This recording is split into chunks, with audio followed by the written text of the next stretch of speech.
Olá, eu sou a professora Marilda, hoje estou trabalhando no tema de Direitos Humanos e a minha exposição hoje é sobre a Corte Interamericana de Direitos Humanos, tá? O órgão jurisdicional previsto na Convenção Americana, ou também conhecido como Pacto de São José da Costa Rica. Bom, primeira colocação que eu tenho que fazer para que os alunos não façam a confusão que muita gente faz. A Convenção Americana de Direitos Humanos, ou o Pacto de São José da Costa Rica, insisto aqui porque, na verdade, é um mesmo tratado internacional, mas conhecido por dois nomes. Ele prevê a existência de dois órgãos para auxiliar na aplicação das normas contidas neste tratado. Existe a Comissão Americana de Direitos Humanos e existe a Corte Interamericana de Direitos Humanos. Uma não se confunde com a outra. Eu fiz um pequeno quadrinho aqui na lousa que eu vou colocá-los para ver, né? Então, coloquei aí que são órgãos do Sistema Americano de Direitos Humanos, a Corte Interamericana, hoje objeto da minha exposição, que tem função jurisdicional e função consultiva. Quando nós falamos em função consultiva, é no sentido de interpretação dos tratados internacionais. Isso pode ser visto lá no artigo 64 do Pacto de São José da Costa Rica, que ele diz que os Estados-membros da organização poderão consultar a Corte sobre a interpretação desta convenção ou de outros tratados concernente à proteção dos direitos humanos nos Estados americanos. Então, a Corte também tem função de intérprete dos tratados, por isso nós dizemos de função de consulta. E tem uma função jurisdicional mesmo, no sentido de julgar os casos que são colocados ali onde existe um conflito de interesses entre o Estado e uma parte determinada. E nós temos também como órgão a Comissão Interamericana, que não se confunde com a Corte, tá? A Comissão Americana não tem atividade jurisdicional, muito ao contrário, ela analisa queixas, ela analisa petições de reclamação de violação de direitos humanos, né? Em algumas situações, a comissão, inclusive, faz visitas onde há denúncias de grave violação de direitos humanos. Aqui no Brasil, alguns estabelecimentos penitenciários já foram alvo, né, de visita de membros da Comissão Interamericana de Direitos Humanos, que teria recebido notícia, né, de que o tratamento dispensado aos sentenciados descumpria, então, o Pacto de São José da Costa Rica. Então, não esqueçam que a Corte e a Comissão têm como identidade ambas serem órgãos de controle, né, da Convenção, do Pacto de São José da Costa Rica ou da Convenção Americana de Direitos Humanos. É o único ponto que elas têm em comum, mas elas têm funções diferentes, ok? Então, o nosso foco agora é sobre a Corte, o órgão jurisdicional.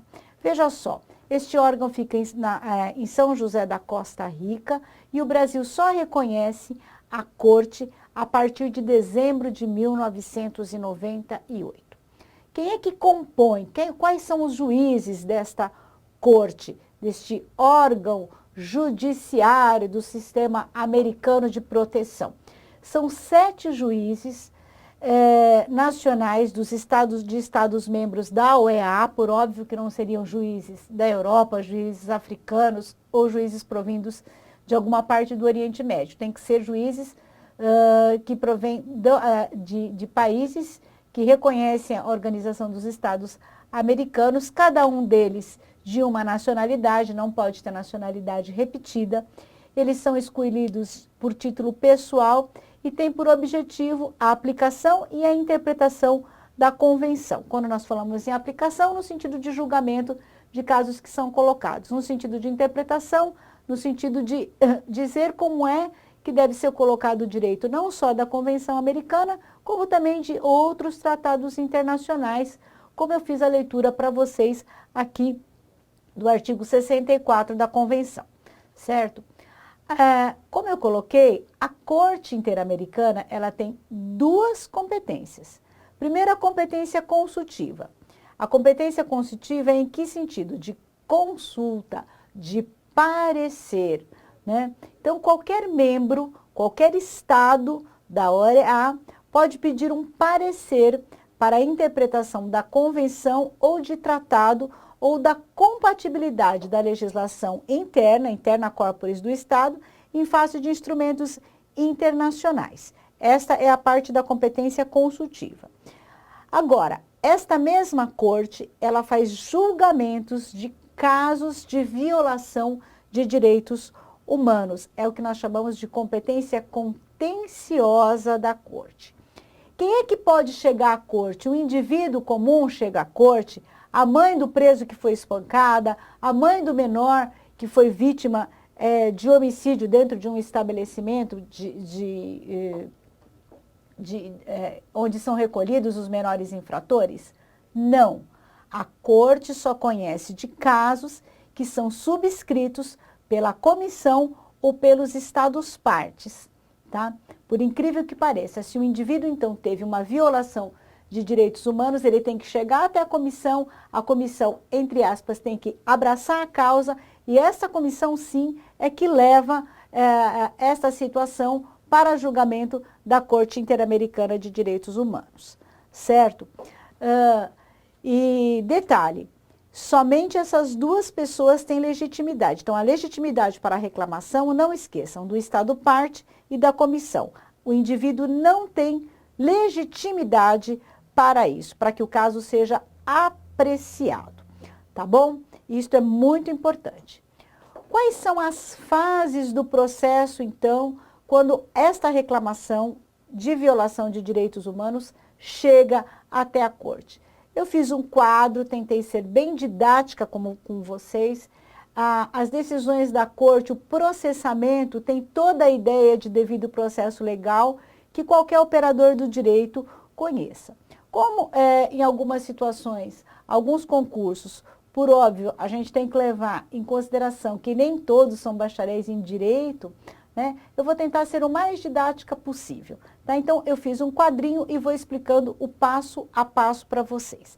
Vocês vão acompanhar o slide comigo, tá? Então, tem uma primeira fase.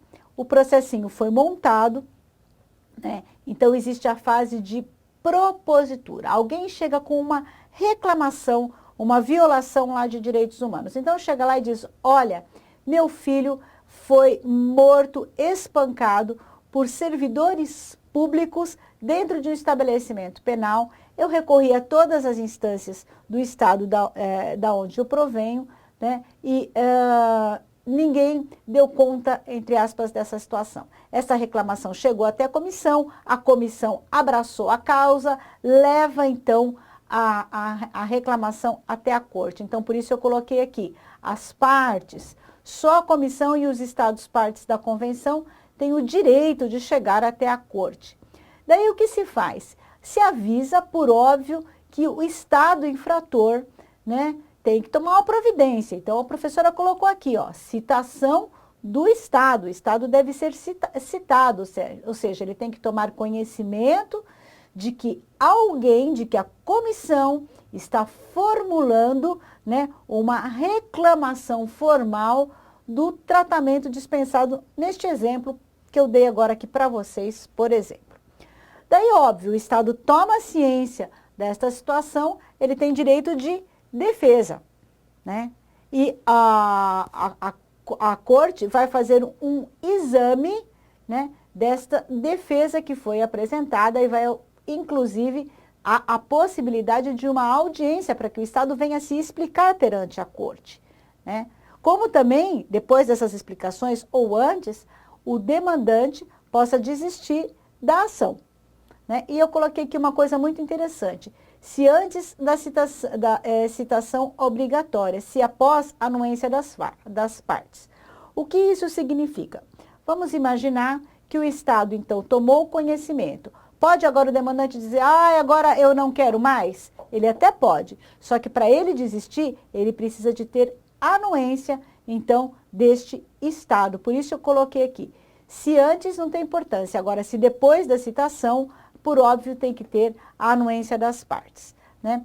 Há a possibilidade nesta fase aqui, então, do arquivamento do processo, seja porque a pessoa desistiu, seja porque o Estado resolveu fazer uma composição, ou então porque o Estado foi ouvido e foi dada razão, então, para o Estado. Então, eu coloquei uma outra hipótese aqui, a continuidade. Então, fase seguinte. Então, a ação foi proposta, o Estado foi chamado, não houve acordo entre as partes, vai haver, então, uma audiência e uma conciliação.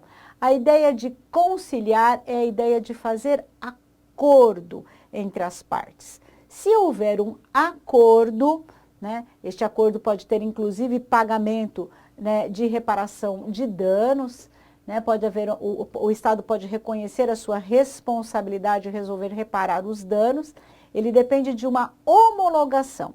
O que é a homologação? É a corte entender que aquele acordo é um acordo que é válido, então ela homologa este acordo, exatamente como existe homologação de acordo nas várias instâncias judiciárias brasileiras. Existe homologação de acordo na Justiça do Trabalho, homologação de acordo na Justiça Comum. Então, o órgão jurisdicional vê que a parte ali não está sendo coagida, que quem está propondo um acordo, o acordo é razoável, tal, faz a análise e homologa.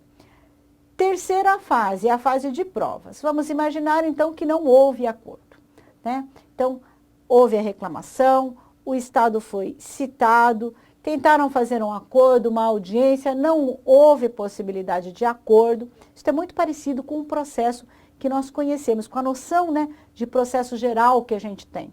Então, nós vamos para as provas. Existe um prazo para contestação, para o Estado se defender, e provas. As provas podem ser de todo gênero.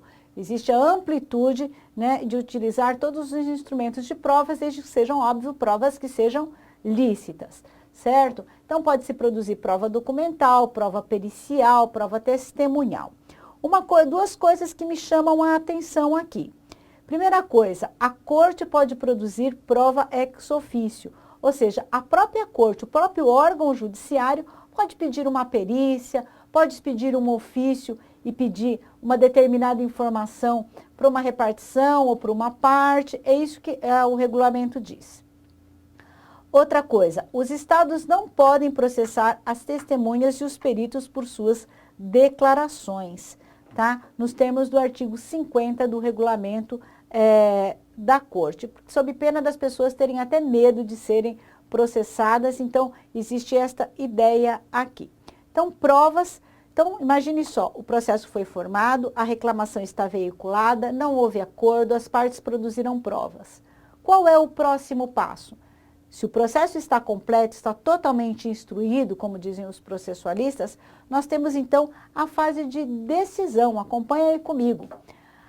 Vai ter a sentença, a decisão, aqui, olha o que diz. A sentença tem força jurídica vinculante e ela é obrigatória. Precisa a sentença ser unânime? Não. Pode ter a exposição de votos que sejam dissidentes e de votos que sejam concorrentes, tá? Não necessariamente precisam de votos unânimes. Terminou a sentença, o que é que acontece? Como em qualquer processo, nós temos a execução da sentença, né? Se vocês pensarem em termos, volta aqui comigo e a gente esquece um pouquinho do slide. Se nós pensarmos em uma sentença comum, que é dada num processo, por exemplo, fora do âmbito da corte, entre aspas, uma dívida, por exemplo, uma indenização, muitas vezes o credor, para não dizer quase que 99,9%, o devedor não paga espontaneamente. Então surge a execução da sentença. A execução da sentença na Corte Interamericana é, na verdade, o grande compromisso que o Estado tem de cumprir integralmente aquilo que lhe foi imposto, a penalização, a sanção. Se houver no bojo da decisão uma indenização a ser paga à pessoa, então, que teve violados os seus direitos humanos, essa indenização se processa pelo processo interno, ou seja, pela legislação pátria e não pela legislação da Convenção Interamericana, tá? Não pode o Estado, depois de condenado, por exemplo, alegar que o direito interno o exime de cumprir ou a sanção ou a própria indenização, tá? Então não pode, vamos imaginar que o Estado seja condenado, nesse caso, neste exemplo que eu dei de violação com relação ao direito de um determinado sentenciado, o Estado dizer, olha, o meu Estado não reconhece isso aqui, eu não posso cumprir essa pena, não vou pagar essa indenização. Isto não existe. Se porventura isto ocorrer, cabe à Corte indicar este caso no seu relatório à Assembleia Geral da ONU, nos termos do artigo 65 da Convenção. Ok? Eu fico por aqui, espero que vocês tenham gostado, tenham compreendido. Não se esqueçam, volto aqui para vocês para a lousa, que a Corte volto então, né, àquilo que eu tinha colocado, que a Corte Interamericana, ao lado da Comissão Interamericana de Direitos Humanos, pertence ao Sistema Americano de Proteção, e ele é um dos órgãos desse sistema, ok? Eu agradeço a atenção de vocês, não deixem de ler os dispositivos que constam do Pacto de São José da Costa Rica. Há um estatuto específico que fala da Corte Interamericana. Este vídeo não se pretende esgotar essa matéria porque ela é muito extensa, mas eu pretendi ser o mais didática possível e fazer a abordagem mais, como vamos dizer, mais focada às provas de concurso que tem sido, onde tem sido abordado este tema, ok? Um grande abraço para vocês, um bom estudo. Até a próxima.